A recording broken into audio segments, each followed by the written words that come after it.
And now we have the head all back on, torqued down to 100 foot-pounds. You do it in 3 steps, 80, 90, and then 100 foot-pounds.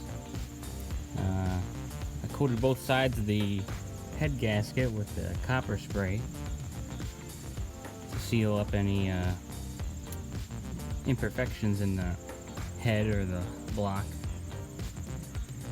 And we put the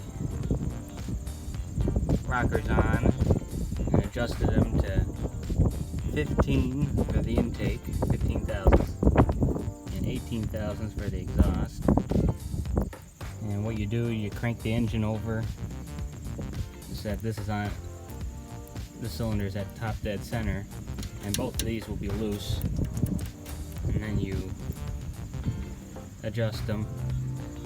Then you crank it around again until the next 2 are loose. And then you crank it around again until the next 2 are loose. And adjust them. You have new oil in it. Now we're going to do a compression test on each cylinder to see how good it is.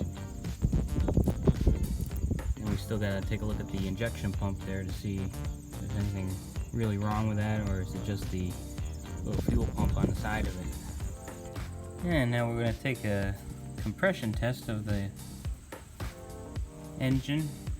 We have this Pittsburgh compression tester set. Has a lot of different attachments for different engines, and we're going to use this one here because it Ford engines, all Ford engines, and this is adjustable in length here. All I got to do is use the old one of the old gaskets off the bottom of the injector, put it on this one, just right on there, and then I just got to make sure I get it the right depth down in there, and then put the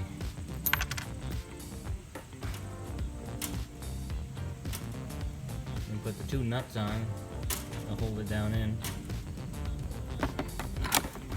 Should get over 300 to 500 psi.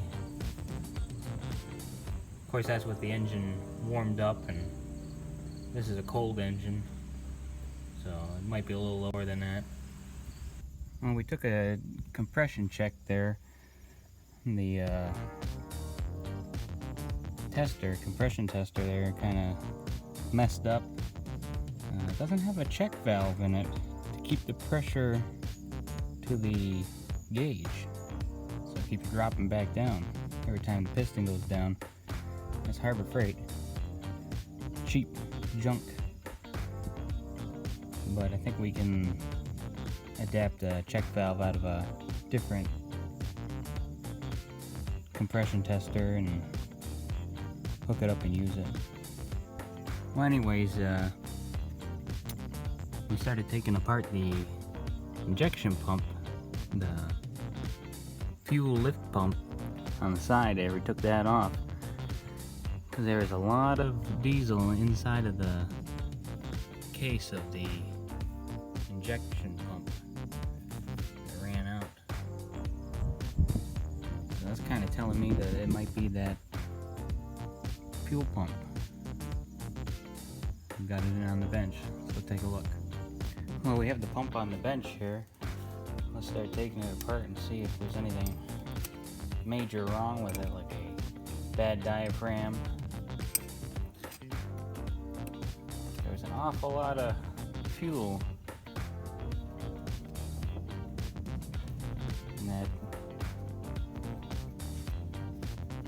injection pump. Almost like this was running right into it.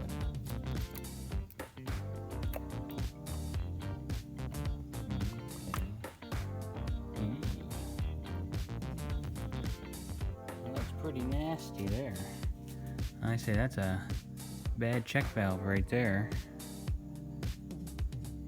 Inlet or outlet check valve.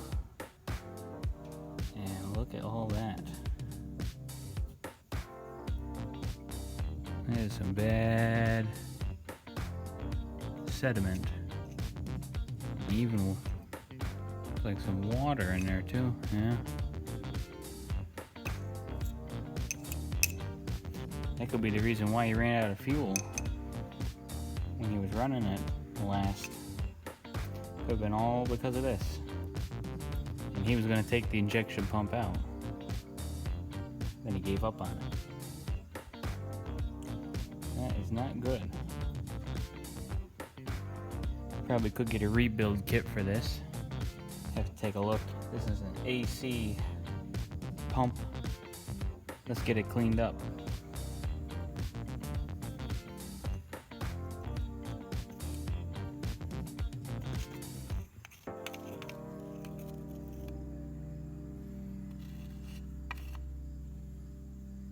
Like mud coming out of there. Oh, it is mud.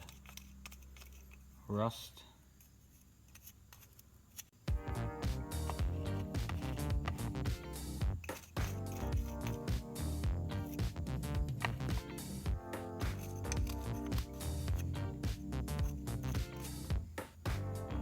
Now, how it got this bad in here? Usually that's what the double fuel filters are for.